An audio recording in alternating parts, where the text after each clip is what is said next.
We welcome you back to another edition of Inside Boxing Live. Chris wants to say that it is the People's Champions Boxing Podcast. It's Chris Algieri, former 140-pound champion, and Dan Canobio every single week.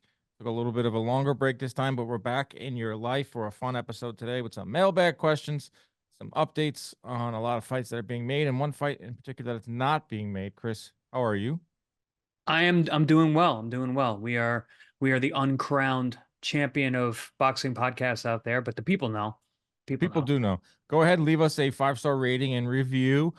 Subscribe to the podcast on YouTube if you haven't. There was a really nice, where was it? A really nice review left for us on iTunes, and I was going to send it to you last night, but I forgot. It's titled "These Guys Deliver." 5 stars every week. These guys have the energy, the content, the insight, and the humor.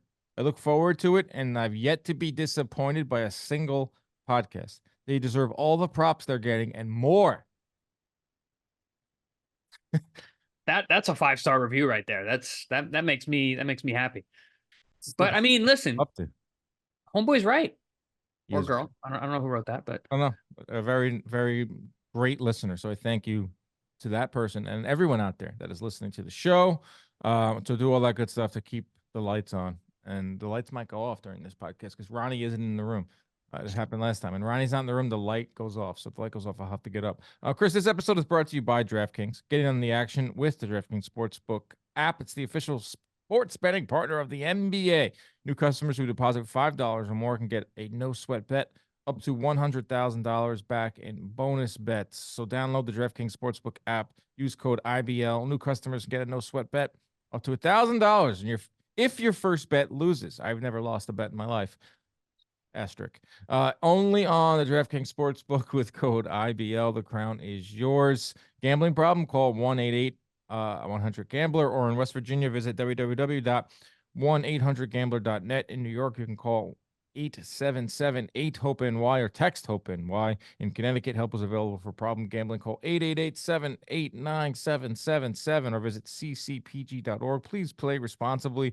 On behalf of the Boot Hill Casino and Resort, 21 plus, age varies by jurisdiction, void in Ontario. No sweat bet per new customer. It's only one of those issued as one bonus bet based on the amount of initial losing bet. Bonus bet expires 168 hours after issuance. See dkng.com/promos for deposit, wagering, and eligibility restrictions, terms, and responsible gaming resources.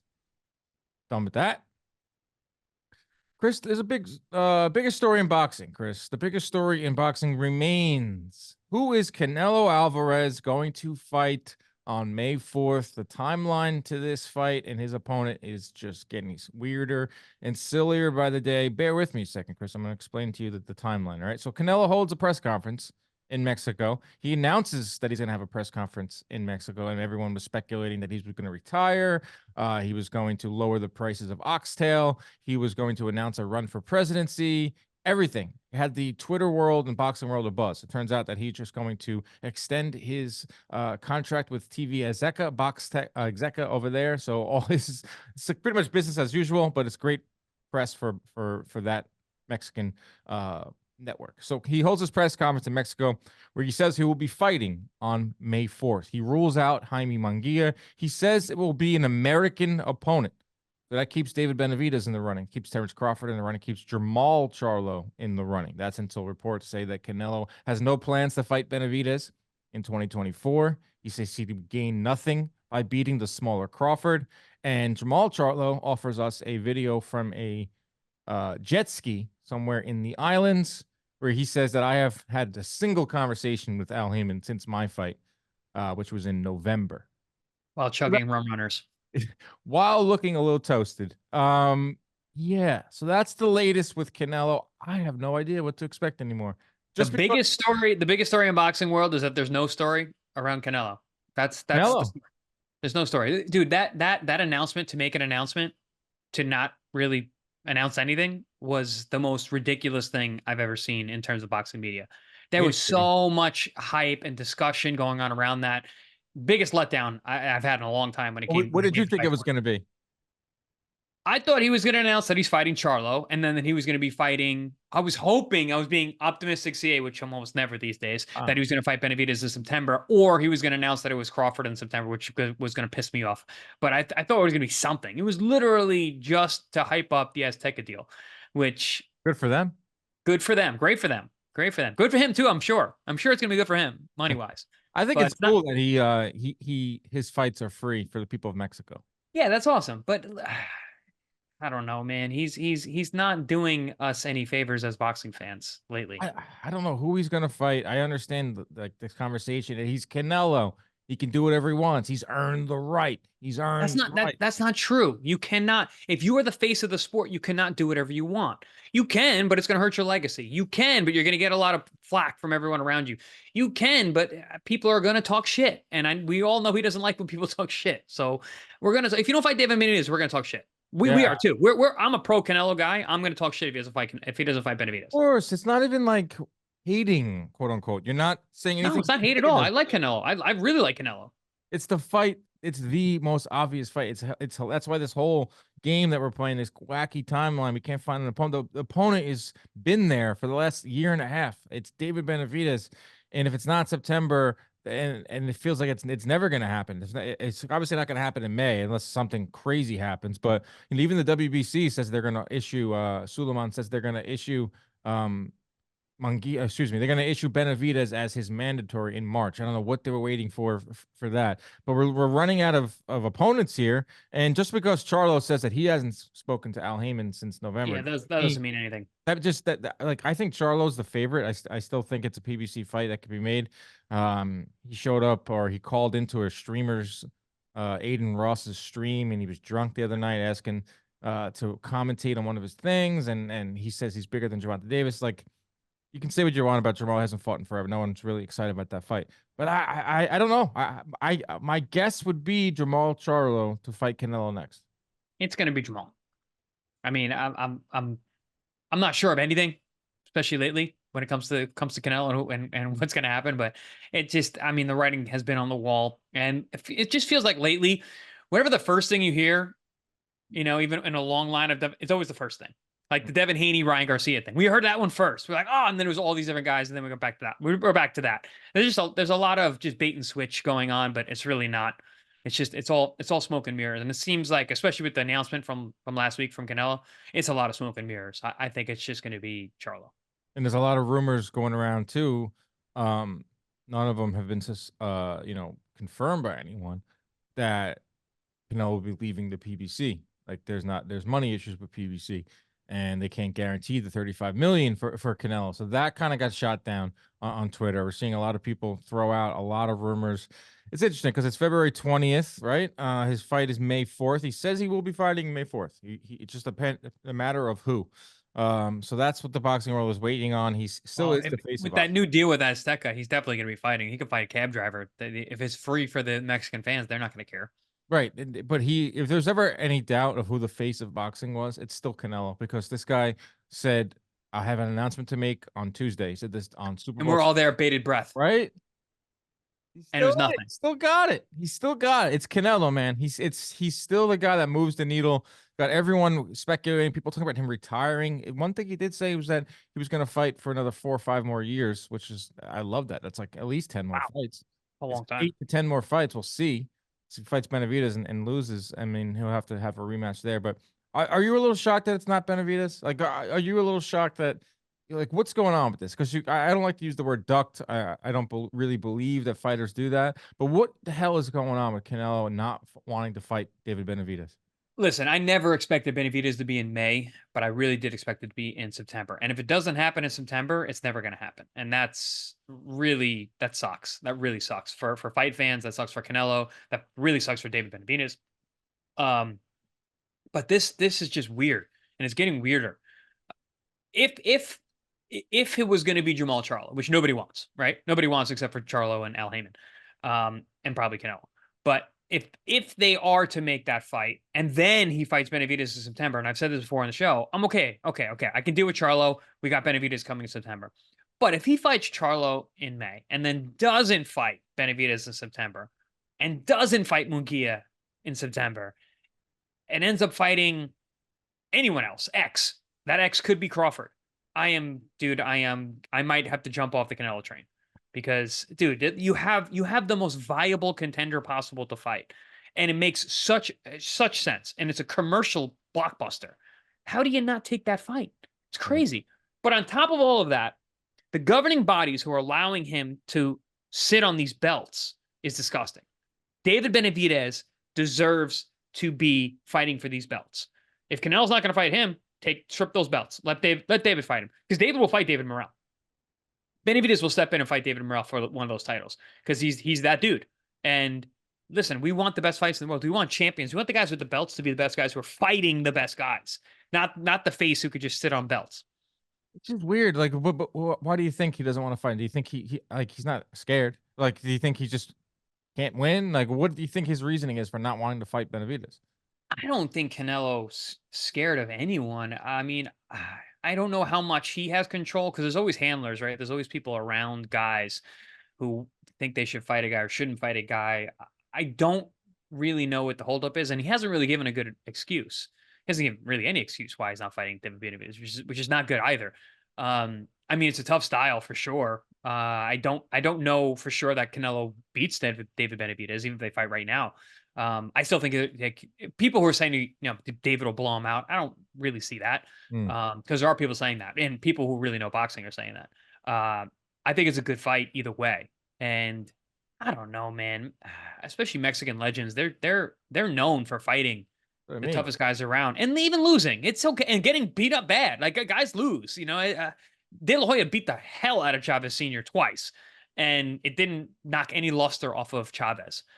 So I don't know, man. It's a it's a very weird situation. very weird situation. If you take a look at like some of Canelo's last three fights, Jamel Charlo, who has shown to be put up a goose egg in that fight, John Ryder, Also, and we got to remember Jamel Charlo's a 54 pounder. They fought at he 168. fought a 54 pounder in Charlo. He fought John Ryder, which was like a voluntary defense or whatever defense, and then John's Gennady a tough dude, but if you're the face of boxing, that's not the guy we want to see you in with. right, and Gennady Golovkin. Those were his last three fights, so he's definitely due for a big one. He's due to Well, Gennady 5 years too late, but yeah, okay. definitely due to fight Benavidez. Definitely due to give the fans what they want. It's very strange. I've really run out of thoughts on it, and we're just not gonna wait because eventually they're gonna have to announce it. It's February 20th. They're gonna have to announce it soon. It's gonna be a It main. seems like an age thing, honestly. Because if you look at all the guys he's fighting recently, everyone's over the age of 30. Actually, they're all over this age of 32, I think. Mm, They're all 32 and they're smaller. And the guys that are younger are smaller. Charlo's what, 33? yeah, Coming up two weight classes. John Ryder's just turned 36. I think when they just fought, he was retired. 34, 35, and is currently retired. Um, Golovkin was 40 40. when they fought. Yeah, not great. They're all older guys. Not great. He's got to. I understand he's had one hell of a resume, and yes, I do to a certain extent. He does. He's able to call his shots, but I thought he was re-energized in that Canelo fight. I thought he was ready to Charlo fight. I thought he was ready to take on all comers. He There's a looked fight great.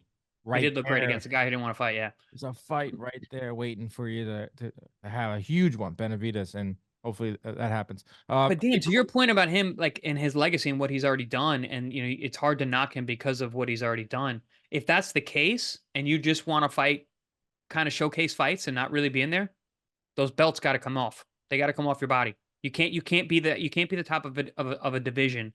You can be the face of the sport, but you can't be the champion. If you're not willing to fight the toughest guys around, if you're not willing to fight the contenders, and David Benavidez is the most earned potential contender there is around. If you're not willing to fight that guy or those guys, you shouldn't be champ. You can right. be the face. You can go out. You can go fight Conor McGregor. I don't care. But you can't be the champion. Yeah, I don't think Suleiman will do that. I don't think No. Suleiman is going to strip Canelo Alvarez. That is his guy. That is the WBC is so aligned with the country of Mexico, and it would be. I don't think he'll do it. He's getting almost backed into a corner, Suleiman, in the WBC. We'll see what they do. I don't think he'll do that. Yeah, that's the latest with Canelo. So hopefully, we have some answers soon. The latest is there is no latest. That's It's kind of like it kind of reminds me of Mayweather. Like Mayweather would his opponents would drag out and we would wait until like around now, like February, like first month of March, and then for those May fights, and then we would get an announcement and be like not so excited before it, and then once the fight comes around, we get excited because it was Mayweather, or we get excited because it's Canelo. So We'll say Jack Catterall is fighting Josh Taylor April 27th. Bad blood. They're on stage this week, smacking each other, twisting each other's nipples, pushing each other, kicking each other. Definitely bad blood. I think there's a lot of bad blood. I don't think that the fight will live up to the bad blood because the first fight, if you really remember, really wasn't that good of a fight. The only reason Yeah. why it was memorable was because it was a bad decision, and fans who did not like Josh Taylor saw him lose and be so defiant in that loss that he was gifted. They're finally going to fight in a rematch 2 years later, April 27th. Grudge match. It's fine. I have no problem with grudge matches. I don't think it has any bearing on the titles in the 140. It's just a good old fashioned grudge match. Yeah, I was saying that this fight is 2 years too late, and it's lost a lot of luster, and people don't care as much. But you can pump some new lifeblood into it by having each other shove each other and grab each other's nipples and get punched in the face. I would put touching a man's nipples and grabbing his beard the way that Charlo did to Plant Yeah. are both punch in the faceable offenses. And Jack went to the strangle, the hand, the choke on the hand. I disagree on that. You touch my nipples, I'm cracking you in your jaw. I don't. That's not cool. You don't see too many nipple twists at press conferences. No. I mean, Josh has been wild at these press conferences. Like I saw a video of him bringing a book or something over, and then tried to hit Jack with a chair. I legitimately think they hate each other. Oh, absolutely. No, I think the grudge is real. I mean, they have good reason for it. But like you said, the first fight wasn't that great. And literally, has Jack Catterall ever been in a good fight? Has he ever been in a fight where you're like, man, that was fun to watch? Not in a lot of bangers. He'll be like he'll sound like he'll win a fight. That was good. He's a good fighter, good counterpuncher, but like he's not a very memorable guy in terms of the way he fights. And how much does Taylor have left after that, Teofimo beatdown? And it seems like he's 140 is not really not his division, and 147 he's not big enough. Like he didn't look very fit at these press conferences either. He looks pretty big. Looks pretty big.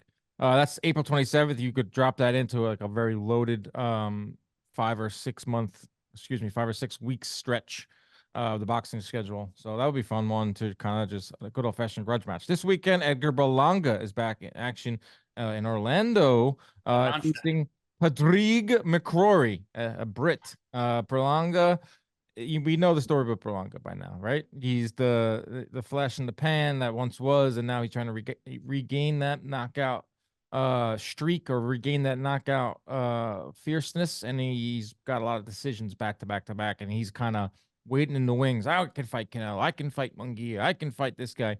Got to get past McCrory. If he knocks out McCrory, he needs a knockout badly for longer. Yep. I believe that. I really do. Like a win is not enough. He needs a knockout and then get some momentum. Yeah, he needs to snap that drought that he's had. 16 straight first round knockouts, then 5 straight decisions. And when you're known as the monster, you can't have 5 straight decisions. Granted, he's fought much better opposition. He definitely stepped up. He had some injuries to recover from. He tore his bicep in that fight with that Argentinian guy who's super tough. So he's had a little bit of a rocky road, but I thought he looked good against Quigley his last fight. Quigley too small, not enough firepower. But still, and Quigley put up a good show, and Berlanga showed some of his old chops in there, and I think he got better as the fight went on. So I think he's going to take that momentum that he has from the Quigley fight. He's got another Irishman in front of him, but this guy is a little different than Quigley. He's a little more confident. I think he's got a little more power.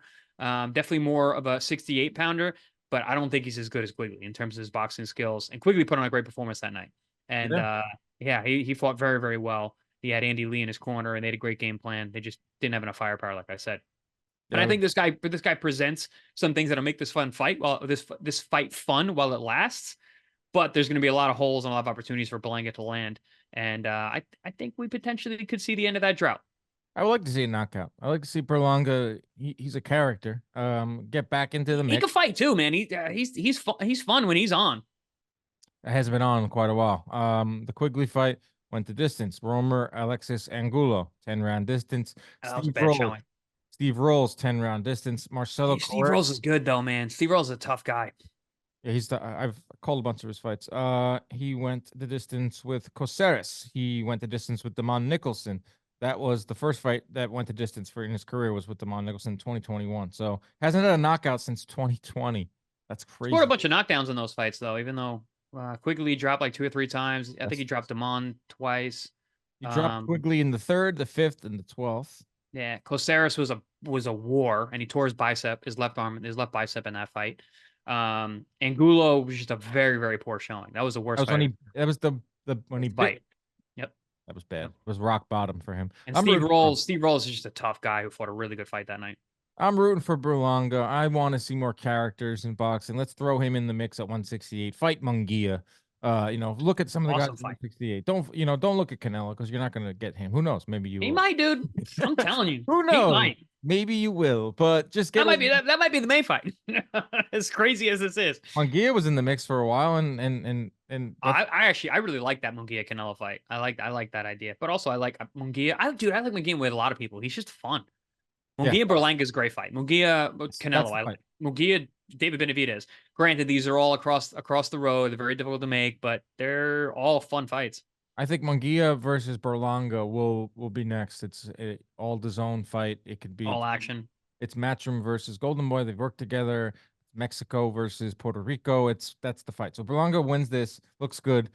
His name automatically gets back into the forefront at 168. Also, before we get to our mailbag, Junto Nakatani is fighting this weekend. Yeah. He's off of he's not his last fight, but the one before that unbelievable knockout of the year over Maloney, Andrew Maloney. He knocked him out. So this is his first fight at 118. It's coming up from 115. It's for Alejandro Santiago's WBC title. It's a good fight. It's a fun one. Nakatani is worth tuning into. He's huge at 118. He could potentially go up to 122. There's people already putting him in the ring with Inoue. But this should be a nice little fun fight between Junto Nakatani. After that knockout, I believe he's kind of like a guy that you have to tune in if you're a boxing fan and figure out what he's got really.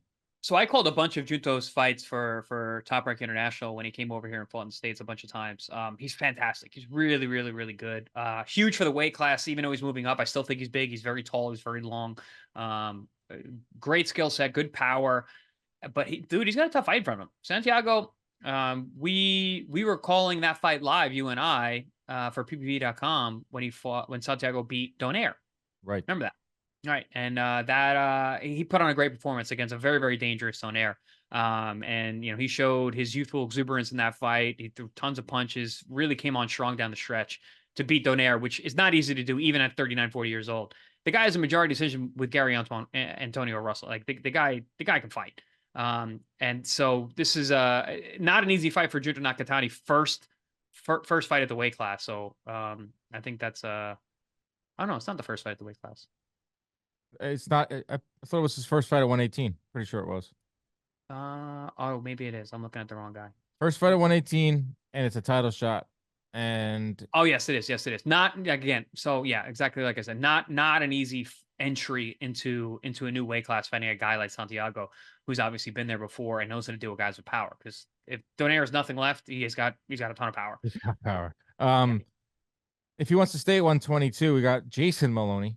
He knocked out his brother. He's the WBO champ. Emmanuel Rodriguez is the WBA champ. Of course, everyone wants to pit him against Inoue.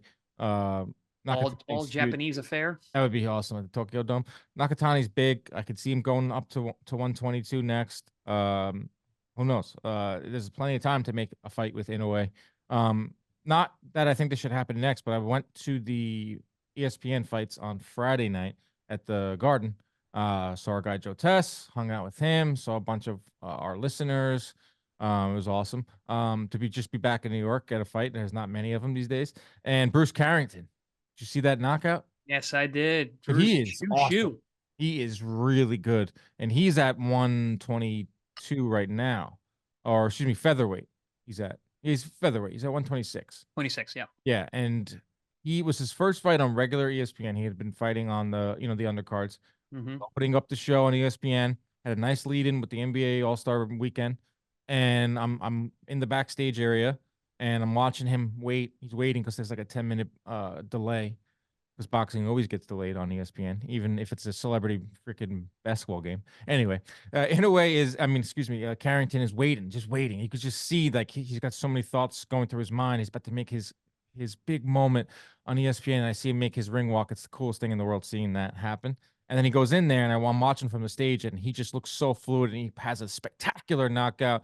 Has that crazy speech afterwards. Did you catch that? Talking, he did the Tyson thing because he's from Brownsville. Place is going up for grabs, and I'm just thinking in my head, that right there, that's how you draw it up. If you're Bruce Carrington, it was such a cool moment to see that. And he seems like a great kid. Oh, he's fantastic. He's awesome. But he's someone, that they're already like trying to find the next American star that can beat Inoue. It's not a bad thing if he's being lumped with Inoue. It's a great thing. You need to tack on to a superstar and any way you can get publicity. But man, I loved what I saw from Bruce Carrington. He's definitely a bona fide blue chipper.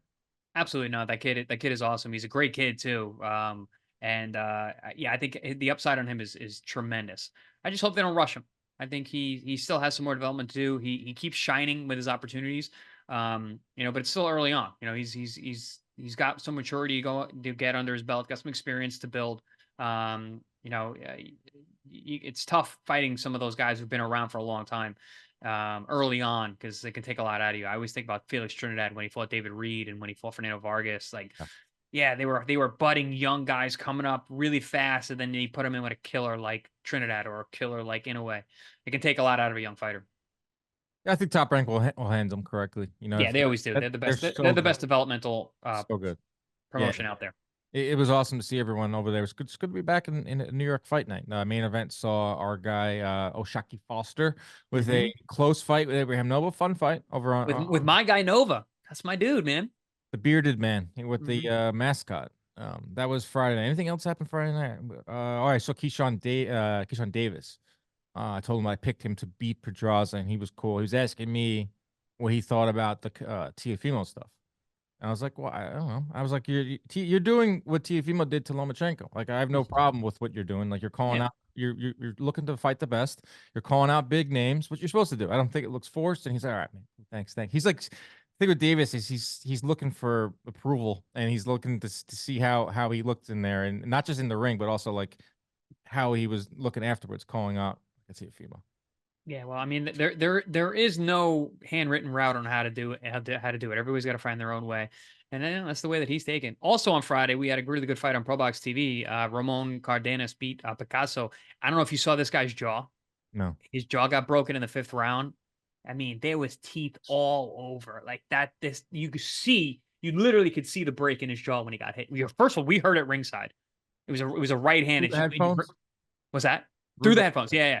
Absolutely. You heard his jaw snap.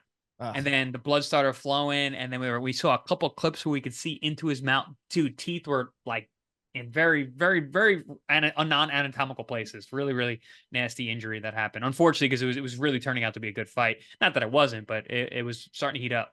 Yeah, there was a lot of fights Friday night. It was funny because boxing, there was nothing Saturday, but there was like 4 shows Friday.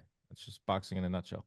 Let's get to the mailbag. A lot of good questions. Thank you to everyone who sent us questions on YouTube, on Twitter, on Instagram, everywhere. We'll start off with Four Corners Boxing. This is directed at you, Chris. Based off Chris's understanding of the industry, will we see PBC fighters start to go to other promoters to stay active, or is this just a slow transition to another network and PBC will be back in business as usual second half of this year? I think they're going to lose some fighters, and they already have. You saw Super Matias take a jump ship. And for him, I think it makes a lot of sense because he is not a spring chicken. He's 31 years old. He has a title, but he has not made any money yet.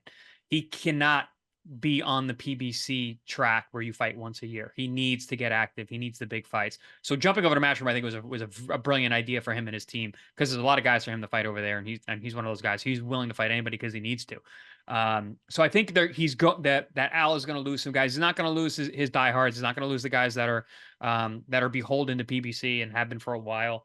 But there are going to be other networks. I'm sure there's deals being done right now. So you're going to see I believe you're going to see another network come into the fray besides Amazon because there just isn't enough dates on Amazon for PBC. For PBC, right? Yeah, so I agree with that. There's got to be another network to come on for PBC. Yeah. So like I said, I think they're gonna lose some fighters, right? Not many, not the big ones, not the ones that have been with Al for a long time, been with PBC for a while. But I do believe we're gonna see another network, if not 2, come into this because there's just way too many fighters on the payroll for PBC not to have the outlets that are there because Amazon's just not gonna have enough dates. I totally agree. There, from everything I'm seeing, there's going to be another network announced soon. Guys like Danny Garcia is rumored to be fighting Conor Ben. So guys like that who are maybe towards the end of their careers, have already made their millions with PBC, they might be set free. But also like some of the guys below contender status, you might see showing up on other shows. Mm-hmm. But I do think it's going to be back to business as usual second half of the year, just getting a very slow start for PBC, but it's going to pick up really quick. People I was talking to all weekend, feeling around, asking around at the garden, at the weigh-in and stuff. It's like, yeah, everything's just going to happen so quick. Like all of a Yep. sudden, they're going to be right back into the schedule, right back into the swing of things, and it's slow now, but it's going to be a big time. It's a transition time. That's all. Yep. EVZSZ, what a name, on YouTube. Who are some fighters you believe to have the potential to be the face of boxing over the course of the next decade or so? I will start. I have wrote down a few, and it just happened to be a lot of top rank guys because they're really good at making stars. Emiliano Vargas, Abdullah Mason, Mm. Bruce Carrington, Vander Zayas. This is a PBC signed guy, Kermal Motan. He signed with Mayweather. Mayweather's he's already putting him on some PBC cards. Those are just some that come to mind right away. But Abdullah Mason had a huge knockout 2 weekends ago. Dude, Bruce he's Carrington, good. yeah, he's 17. He's developing fast. Scary. Really, yeah. Top Rank has two of the best prospects in boxing right now: Bruce Carrington and Abdullah Mason. Mason, dude, I don't know what happened. He's been eating well. He turned into a man in this fight. Like looking at his back and his body, he's changed dramatically. He's only 17, or so forget it. That kid's got a big upside. I agree with you. He's going to be a star. Xander Zayas, I think, has a superstar quality to him, and he has the Puerto Rican background. Listen, the sport always has a Puerto Rican star. Yeah. And so we need someone to step into that position. For a while, it looked like it was going to be Edgar Berlanga. Kind of fumbled the ball on that one. So Xander, I think, is that guy. And not only does Xander have the star quality where he can smile, he can talk. He actually did it the international for the fights that night. I heard he did amazing. He looked great. And so he's got that. He's got so much to bring to the sport. He's been around for a long time, the amateur pedigree, and he can fight. And they're pushing a tough schedule. So listen, that's certainly Xander Zayas going to be a star. But I think the next face of boxing is going to be David Benavidez. I think he's the guy to take over the crown after Canelo. I think he's going to have a nice run for a bunch of years because he's still young, he's still improving, and he's willing to fight the toughest guys out there. So, and he's another one. We've interviewed him on Pro Box a bunch of times. Dude, he's an awesome interview. Oh, great. Very, very smart guy, really well spoken, really respectful. He says everything you want to hear. Everything. He says everything you want to hear from a champion. He needs like 70% of it, which is a lot more than any other boxer. Yeah. You know what I mean? And he's awesome. He's very, very well trained media wise. I'm thinking of like guys. I went with a lot of prospects, but yeah, Benavidez is a pretty good bet.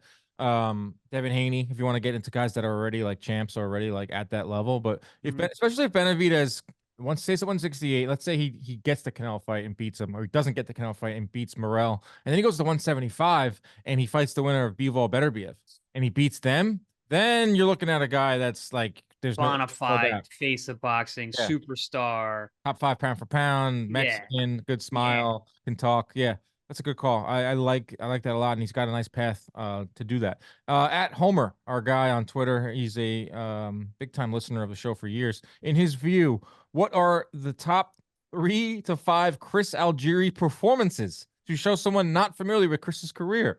And I said, "Ooh, Chris is really gonna like this one." Manuel Taylor. Yeah. Was one of my favorite performances. ESPN, obviously the Provatnikov fight. Even though a loss, Amir Khan, really good fight. Tommy Coyle was a really fun fight. We got into this conversation with Sean Porter the other day, because he wasn't really that familiar with a lot of my fights, and he said, he's like, I kind of caught Chris on the tail end. He's like, I don't really watch you with the sorry, I'm not familiar with your work. Basically, but like, man, what the hell? Well, it is Sean also, until he started commentating, wasn't a fan of boxing. He's one of those guys. He's one of those guys that didn't watch. That's who I saw this weekend. Tim Bradley. Spoke to Tim. Loves our show. Loves our channel. We're talking about Pro Box, talking about everything. He's hilarious. But keep going. And who's the other one? Our CompuBox record-setting fight, the 10-rounder where I threw like 1,100 punches. Pulling it up right now. Actually, I got the database. Who's that? Jose Pedraza. No, Jose Peralta. Roll. Jose Peralta back in 20, what was that? 17? No. No, I was probably 2012, 2013. I have it up That was a here. fun fight. Fun fight. Those are the three Chris Algieri performances that. So I would say Peralta, Taylor, Khan, obviously Pravanikov, and Coyle. Those are my and you got to see the full spectrum of my career in terms of what styles I can make. Because people are like, oh, he's a pure boxer. You got to watch. If you didn't watch my career, you would say I'm a boxer. But if you watched it in totality, I was walking guys down, beating them up at the end of my career. So I became a pressure fighter later on because I wasn't going to get any decisions anymore. The judges weren't paying attention. Against Peralta, you threw 1,081 punches in 10 rounds. Yeah, 1,100 punches. 371 punches. Almost hit the 400 club. Then you said 300 club is tough. Yeah. Yeah. 400 club is even rarefied air. From the fifth round, you landed 42 punches. The seventh round, you landed 50 punches. 50. Yeah. Eighth round, 46. Ninth round, 41. You finished the show 48 of 135 in round 10. 135 in the 10th round of a fight that was back and forth. And people are like, wow, was that the plan to be so busy? I was like, no, the guy was in my face all night long. And actually, so every time we were at a press conference at the weigh-in, he got in my face. We got into shoving matches the whole way through. Your nipples?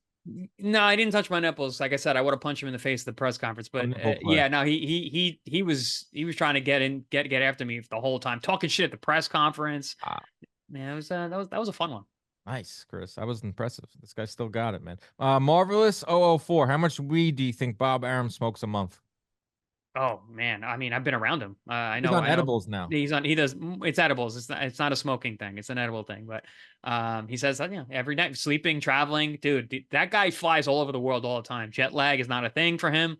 He is incredible. That man is indestructible, and I believe that those gummies are a big secret weapon of his. Yes, I know for a fact he's a edibles guy, and he says that weed is like the fountain of youth. Everyone always asks him. It's no secret. Everybody knows. Like I think he said smoking weed and not giving a shit.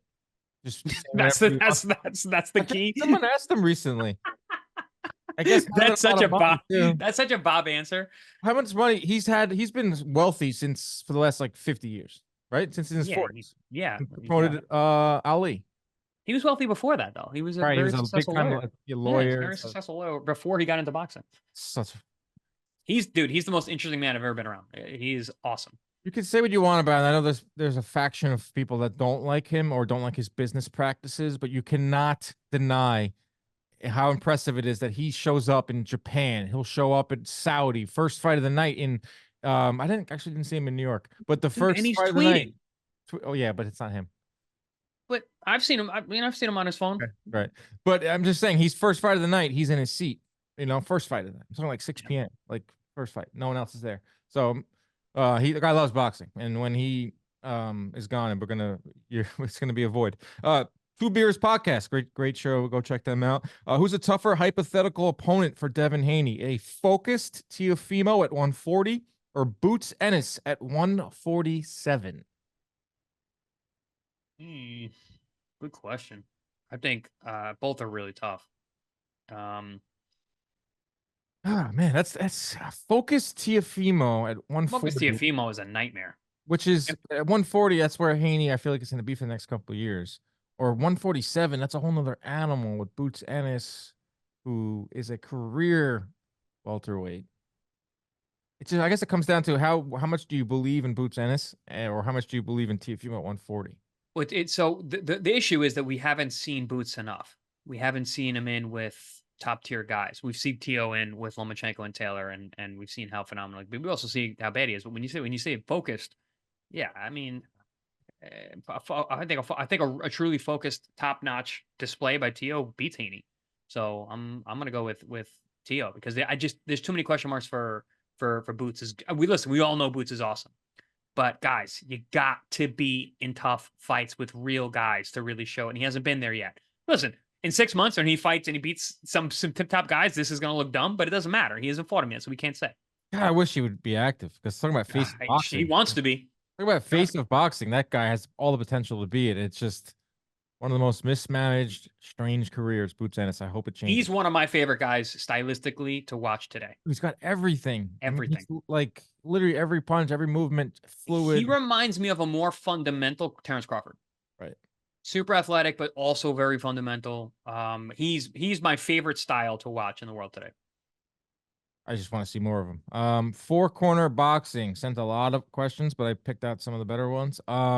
Which promoter and or network development show do you believe is going to do the best job to provide quality cards, and who are fighters in the world that we should keep an eye on? I'll answer this to start. Where I'm biased, I think MVP, a show that I work on, is one of the better ones, and obviously, Chris, you're going to say Pro Box, and rightfully so. Like they are the developmental show right now. So I think just because we work for them, maybe the bias is showing. But I think most valuable promotions over on DAZN and Pro Box are two of the developmental shows that are most dedicated right now to doing consistent shows. Pro Box developmental show development, and it's a network proving ground. It is not a promotion, so it's not. They're not signing fighters the way that you would think they are. And it's not your traditional boxing promotion. You cannot link. You can't really lump them in with the top ranks and the PBCs and the match rooms. But it is a developmental ground and network to provide places for these fighters to fight and make good fights, and they are always good fights. And Just because we bought don't, boxing scene. So we're gonna see Chris Algieri's byline on boxing scene now? yeah, of course. But Really? that's nothing. Pro Box doesn't care. They don't care who wins, so they care about making good fights, That's which good. is why, yeah, developmental ground. I wouldn't say it's a developmental promotion. It's a network and a proving ground for young fighters. And to that same point, the reason I'm not going to give you names of guys that are because we don't have that many guys that are really signed to us that you're going to only see on us. We bring guys in from whoever, like Right. that card we just put together, Picasso and Cardenas. We don't, Pro Box doesn't promote those guys. They just knew that they would make a good fight together, and they did. So we matched them up. Who's the DeBella guy? He's fighting on one of the cards. I saw him tweet about it. It's going to be a DeBella fighter coming up on Pro Box soon. I know Myquan Williams fought for you guys recently. Yeah, he looked really good. I caught a bunch of his fights. There was another guy I forgot. We got Paldo coming out. Is it Paldo? I don't know who it is. Yeah, I would say Justin Paldo Madueno is coming up next, which is an awesome fight. I would say Pro Box. I would say MVP. I would say Overtime Boxing. What they're doing. But developmental promotion, it's top rank, man. Look, you just named all those guys who are going to be future stars. Like in terms of developmental and guys who are the number one builder of future stars has always been top rank. I think this guy was asking about the show, like developmental shows, like the okay, club shows, essentially. Yeah. I mean, it's funny because Top Rank basically does 2 in one night, right? Like the pre-shows, the ones that 5 o'clock it started on Friday. Yeah, those they're full of all their prospects, and those are basically it's a club show before championship boxing. Yeah. Let's get to Samatoa on Twitter. With what's going on in the boxing scorecards, would it be better to do live scoring round per round instead of waiting to the end? I hate live scoring. I've been asked this a lot. I don't like anything that promotes a fighter taking his foot off the gas pedal. So if they're up and they look up in the 8th round, it's a 12-round fight, and they're up 6-1 or whatever the math is, and they're gonna coast, that's gonna make for a very bad fight. And guys will. There's way too much money. There's way too much money on the line, people. Dude, a win or loss is millions of dollars. Millions of dollars. So you don't like open scoring? No, hate it. That reason, or what's your reason? No, yeah, well, no. So my reason is twofold. One, that's the rational, kind of objective reason why, because you're gonna get guys that are gonna change. But also, I gotta go just historically. Like I'm an old school guy. I got that pugilist mentality. It's like, listen, man, you got to fight, and you fight as hard as you can, and and yeah, you can feel you're winning a fight and whatever, but you've got to be able to sway the subjective feelings of those around the judges, obviously at first, but also the fans, man. That's important. Well, there's got to be fights where you want your corner to tell you the truth, right? You don't want your corner to BS you. So when you're down, right? As a fighter, if you're losing rounds, or at least you want your corner to let you know. Do you need like open scoring to let you know that you have to go out there and win the last 5 rounds to win? I think it just takes the heart out of it a little bit. Like, you just gotta, dig down. Like, but like, and to your same points, like, that last round, like, man, I don't care if I was up or not. I went out and went balls to the wall in the last round to try and prove a point, make an exclamation point. Every round counts. A 10-9 is that's an expensive thing to give up. So you got to go for it. You got to fight hard. Yeah, you got to be smart, but you got to do it. Yeah, that's what boxing is. It's you got to be a smart warrior. I know you say you're old school, so am I in a certain way. I like, pushing the sport forward, but I don't know how you would feel about this. WBC President Mauricio Suleiman is exploring ways to prevent a Fury versus Usyk controversy. Suleiman wants to introduce 6 or 7 judges for this fight, where you would have 6 or 7 judges, and then you would weed out some of the bad cards, and the 3 most consistent scorecards would determine a winner. I've heard of this notion being tossed out there. I've heard of this being maybe floated around at smaller fights to kind of test it. I don't think it should be used on the biggest heavyweight fight of the last 20 years. But the thought process is, if we can get 5 or 6 judges, 7 judges, we find the 3 most consistent cards, then that we can weed out that one bad scorecard, the guy who had one bad night. That's what Suleiman was trying to say. Both fighters shot it down, of course. Personally, Chris, I think it's hard enough to find 3 judges that are good. So now we're gonna find 6 or 7 in one night. No, I just don't think it's feasible. Number one. Number two, Yeah, so I would need to be troubleshot. I would have to see it in action on cars that aren't as important. But also, I mean, the positive is you could weed out the corruption.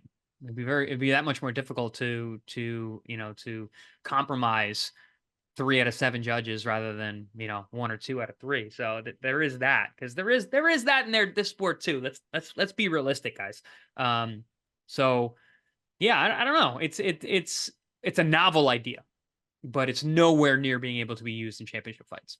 yeah, I get the theory. I get the science of it. Absolutely, I absolutely. understand what they can do, but okay, we're really gonna get 7 judges when it's hard enough to find 3 that are competent. I don't know. I'm a little. I don't. I'm not 100% believe It's that. hard to find 3 competent judges, let alone 7.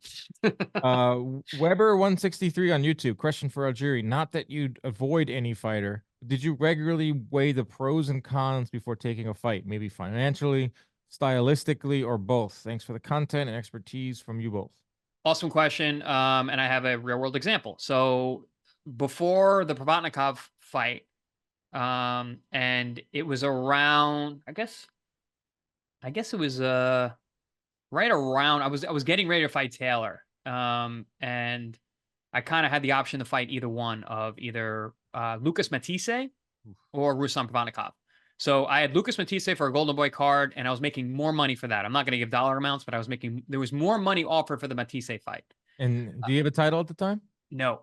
Okay. And Ruslan Provatnikov was considerably less money on a co-promoted top rank card but there was the title on the line. He was coming off of decimating Mike Alvarado in Denver to take the Wow, hi, WBO. Mike. Yeah. To take the WBO super lightweight title. So the title was on the line. So I took less money with probably a more dangerous guy. I think Lucas was very good. The Machine was excellent fighter, but I think he could have been outboxed, and he wasn't as just damaging. Definitely good puncher, great puncher. It was a fight that I always wanted. And I actually tried to revisit that fight later on. I was talking to Golden Boy guys about that. But no, I ended up taking the less money title fight against the more dangerous guy, based on the title. Well, that paid off though. Yeah, it could have went really badly, but yeah, no, it worked out. Well, Pacquiao, and so that worked out. So I could have got a broken eye and not a belt. That would have been so I would have got eye, less no money, a belt. broken face, and no belt. That would have been really bad. Probably wouldn't have been the co-host of this podcast either. Yeah, probably not. Probably not. I would. What a decision! What a decision to take that knee in this first round. Yeah, I'd probably still be in school right now. It could all change in one night. That's the beauty of boxing, and this crazy thing about it. It's yes and no. singular performance. So this question is so good because it shows you how much would have had to have changed. Like how many decisions needed to be made to get to that night that could change everything. Crazy, man. Wild stuff. Cool question. Really good one. Troy Perry on YouTube asked us, "Hey guys, Personally, I hope Spence has a comeback fight for someone like Lubin or Castano sometime this summer. Meanwhile, hopefully Bud can fight Zoo. If Errol looks good in his comeback, then I'd like to see him versus Bud Zoo winner. Love to hear your thoughts. Thanks for all the content. I would love that plan. Yeah, it's a good plan. I mean, I hope that Errol can get it back together. I don't know. I know there's been speculation lately. He's putting up the deuces sign for, on his Twitter, and people are like, oh, does that mean he's done with the sport? We don't really know, but it would be nice to see him back, and get back to, being healthy and his winning ways. I don't know if we're gonna see that. But to see him in with these other guys coming up, it's the natural progression of what happens to fighters when they tend to go past their prime. Is they become the opponents of the X guys coming up. So Tim Tszyu could be that kind of guy. Um, Lubin, Lubin makes sense. Also, you got to see what weight class Spence is going to come back in. I think he comes now that the Crawford fight is out the window. I think he comes back at 154. So obviously he only stuck around at 147 to get that Crawford fight. So he fights at 154. He could beat a Lubin or a Castano and get that win. And then it's up to him how much longer he wants to go. If he wants to stick around and get that Bud rematch coming off of a few wins, all right, now it's a little more marketable. It was never marketable next because of the beating that he took. But if he could take time off a little bit, I know this whole career has been taking time off. He takes some time off now. He comes back at 154, gets a nice win, builds up some momentum. Then yeah, there's a nice little round robin that can go off at 154 I between don't see that Bud fight happening. I don't Crawford think Bud's to going to be that long. yeah, well, it's a lot of things. Bud needs to fight someone. I talk about like he's just got no dance partner. The best fighter in the world doesn't have a logical fight. It's weird. And the face of boxing has a logical fight, but won't take it. Boxing. If that's not boxing in a nutshell, where you Yeah. can't be forced to fight anyone, there's no one telling you who to fight. There's no leagues. There's no schedules. Everything has to align. That's why 2023. Poor Crawford, man. He's putting himself out there to jump up like 5 weight classes. Like just willing to fight anyone, anywhere. Just give me the biggest fight possible. Can't get it. Matt, if PBC is not receiving rights fees from Amazon Prime Video, are they going to do every single card as a pay-per-view? Well, they are receiving a budget. If you follow Steven Espinosa on Twitter, he has been saying, of course there's a budget. Of course Amazon is giving PBC money. So he's a pretty good source. That's what I've read. That's what I've heard. It'd be a shame if every single one was pay-per-view, but I believe from what I've seen and what I've heard is that there will be like funding from Amazon to PBC, a budget, like ESPN gives Top Rank $90 million a year to make fights. I don't know if it's going to be 90 million, but it should be a significant amount of money to stage these events. What else we got? That's only I had written down. I had put out a tweet this morning. What happens to PBC if they can't guarantee funds for Canelo's next fight? I don't know. It's way above my pay scale. This is a weird one. Have Chris explain if when weight matters. For example, Canelo to Kovalev didn't matter, but then against Bivol it did.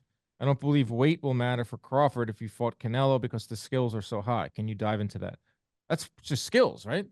It's more than just skills because so Styles. using the example that they used was it's skills, it's style, and it's youth. Kovalev's old when Canelo fought him. He Right. also fought him very close to the war that he had with what's his name, the British Yard. So him and Anthony Yard went to war, and then like I think it was like 3 months later he's fighting Canelo. And if you're close to Kovalev, you know that after fights he's Russian, he tends to hit the vodka and gains a lot of weight and has a lot of trouble. And normally I know this from working with his own coaches.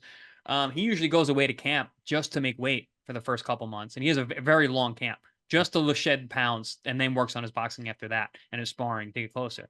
I don't think there was enough time for that from in between the Anthony Yard fight and the Canelo fight. So a lot of it was very smart maneuvering on Team Canelo's side, that they were able to handpick a guy.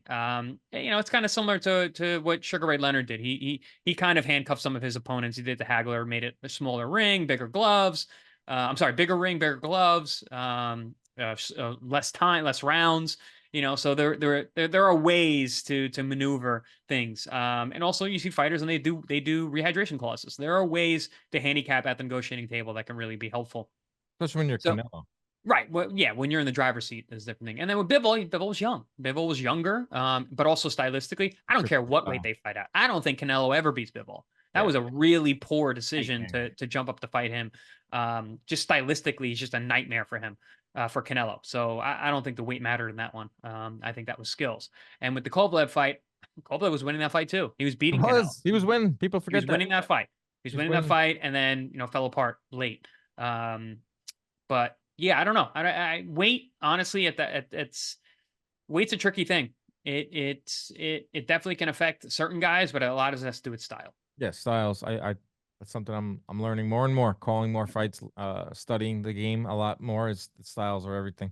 Last one here. Are big names fighting once a year because A, networks promoters are struggling to come up with the money, or B, they're asking too much in guarantees? I think it's both. I think it's definitely both. I think a lot of fighters are, I wouldn't say overpaid, but are getting paid to a point where it's like I don't have to fight 3 or 4 times a year. Problem is market shifts, right? When the market's really high and guys are getting paid a ton, and then the market shifts and there's a down regulation because of networks falling out or promotions changing, whatever. And then the fighters expect that same kind of money, and then it's not there. They tend to be like, oh well, F this, sit out. And you're seeing that these guys, the heavyweights, they were all sitting out. Why? Because there wasn't the money being paid like it was back in the past when the market was higher. Then Saudi comes in. Money's available. Now these guys are all fighting. So that's proof to power that's what's going on. Yeah, it's definitely both. There's definitely a feeling where these guys are getting so much that they don't have to fight more than twice. Every fighter's on a 2-fight schedule. Canelo did that 4 in 1 year, and he was looked at as like a freaking god. And then there's not enough dates to go around. There really isn't. Like it's not really, rocket science to figure out if the networks are aligned with the promoters, and they have to put on a certain amount of fights, and they'll spread out a fighter over a course of a year to fight twice rather than 3 times because they have the X amount of dates and vice versa. So that's what we're seeing. But great questions from everyone that we have very intelligent listeners. Really do. It's nice to meet them in person, and it's also nice to interact with them, whether it was on YouTube. We got questions sent to us on Twitter. We got questions sent to us on Instagram. So good stuff, man. Good stuff. What's going on this week? What's going on this weekend? What did we got in the boxing? We got a few fights. I'll watch Berlanga. We got Berlanga. We got Nakatani on ESPN. We got Berlanga on DAZN. Yeah, I mean, good, solid fights. Solid episode. I hope everyone enjoyed it, and we'll be back next week with even more hard-hitting analysis coming your way. Remember to protect yourself at all times. Keep your hands up at all times. Stay out of those DMs unless you're sending us great questions for the mailbag. Good night.